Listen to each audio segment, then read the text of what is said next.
Okay, so I'm going to cover liver disease in dogs. The reason why I'm interested in this is because my dog Mika, when I was either a junior or senior in high school, ended up, we think, had liver disease. So she was like 10 or 11 years old at the time, and she started one night just having her behavior changed. She was being real sluggish and just wasn't acting right. We at first thought it was maybe depression because my sister had came home for the weekend and then left. But then when my mom went to take Mika out to go potty, and we live on like an acre and a half land, so we just let the dogs out the door, don't have to put them on a leash. But she couldn't walk to go outside. My mom had to help her go outside. So we knew something was wrong. We took her to the vet the next day because they could squeeze us in, and they did blood tests and an ultrasound. And they determined from that, which I'll get into like what the blood tests showed, but they determined from that either something was wrong with her liver or her gallbladder. So they put her on liver support medicine, and she had her food changed to ID or ID low fat. We started off ID low fat, but we just moved to ID later. She started off with canned, but we did move her to dry. So these are pictures of her. She was very loved. So this is like camping. She got up in one of made her get up in one of the camp chairs because she liked to, and we wrapped her up in a blanket. So she's very loved. So causes, there's different causes for liver disease. So it could be exposure to toxin or poison, exposure to excessive heat, the bile duct being obstructed. That could be due to inflammation, infection, tumor, or even just the disorder of the muscles around it. And then tumors, either cancerous or not, and then actual just infections. So this is a type of bacteria that can cause an infection, and it's found in the urine of rodents and wildlife. And it actually, if it's digested by an unvaccinated dog, it will lead to major liver disease or damage. There's actually some things in specific breeds that will lead to liver damage. So copper storage disease is found in these breeds. And then there's a malformed protein that accumulates in the cells that can actually affect Shar-Peis and cause them to have liver disease. So some symptoms of liver disease is loss of appetite, vomiting, stomach ulcers, diarrhea, seizures, fever, blood clotting, jaundice, fluid collection in the abdomen. So like that, you wouldn't be able to tell. It would be more of your vet. Excessive urination and thirst, changes in liver size, again, like something your vet would see. Weight loss and unsteady gait. Like I said, my dog had the unsteady gait, and then she was just really lethargic. An interesting note is dogs can actually like live or not show symptoms of having something wrong with their liver as long as 10 to 15% is still functioning. So like my dog, she was down to that 10 or 15%, and that's why it seemed like a sudden thing even though it wasn't.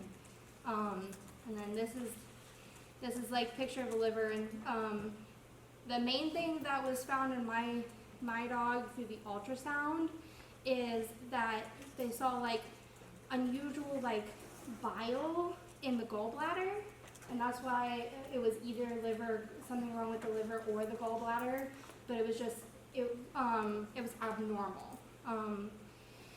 So as you can see, that's kind of connects to the liver, so that's why it could be either one.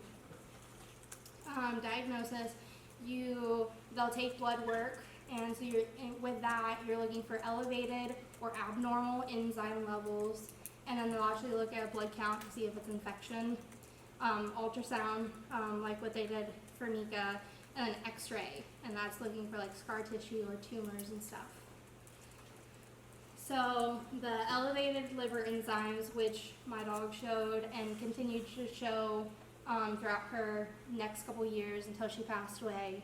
So here's some enzymes of the liver that would actually show that liver disease is occurring. So alanine transminase, aspirate transminase, or alkaline phosphatase, and then also bilirubin and albumin. bile and protein made by the liver, both of those can kind of indicate like if there's something wrong with the liver. So here's some treatments. Because there's different causes, there's different ways you would treat it. So if it's like a toxin or poison, fluids, electrolytes, oxygen supplementation, restricted activity, and sometimes like a catheter feeding and medication. If it's an obstruction, sometimes like a certain type of medicine will help clear that obstruction, but if it's fully obstructed, surgery might be required. A shunt can actually be placed, and it has a high success rate of like curing the issues. If it's infection, antibiotics or antiviral. And then sometimes like the damage is so bad, it can't be reversed, so that's when it's liver support medicine and a diet change. That's what happened with us, is we didn't know it was going on until it was too late, so it was just liver support meds and diet. We actually weaned our dog off of the liver support medicine, so she was only on it for a few months. Diet changed the rest of her life, because they actually do regrow their liver just like humans.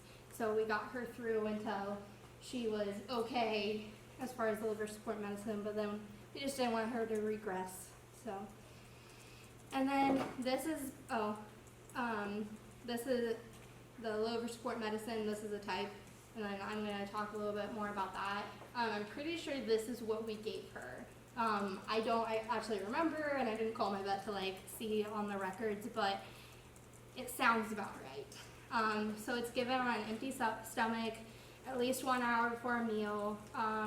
It's chewable tablet, so a lot easier to give them than like a pill, or at least for my dog it was easier to give. They have 2 different sizes, small dog and large dog. So you just break up a pill and give them what's required. And then there's my works cited. There's your site. I guess you're ready. Don't freak out. That's good. Questions, comments? People that have also experienced this with their dog or cat? Anything? So do you know what's in the medicine that's given, what is in there really? I have no clue. Okay. This was directly from their site, and I didn't see anything as far as Because up there on top it says 2 actives, 1 patented formula. Yeah. So I don't know what they're giving, if they're giving something that breaks down fat. I mean, if the bile can't get out, you know what I mean? And the other thing with my dog, we had just before she like came to, started having issues, my sister had gotten her something to like help with her skin, and it was very fatty. So it pushed her over the edge. Oh, okay, yeah. And the other organ that doesn't like a lot of fat in the diet is the pancreas, because if they get too much fat, the pancreas goes crazy. And there's a question or comment there. Yes. Comment. I googled the active ingredients, and it's S-adenosylmethionine and silibin phosphatidylcholine. Okay, so I wonder if those things will break down fat, maybe. I don't know. Because if the liver's not making bile, that's one bad thing. We need bile to break down fat, and then you reduce the fat in the diet, so I bet it's related to that. Because theoretically, the liver doesn't put any enzymes in the lumen of the digestive tract. You realize that. It puts bile in. It's got a lot of metabolic enzymes, but they're working on blood, stuff that comes in the blood. It's the pancreas that does the enzymes, the digestive enzymes. So, okay, other comments, questions? If not, we'll go on to Lauren.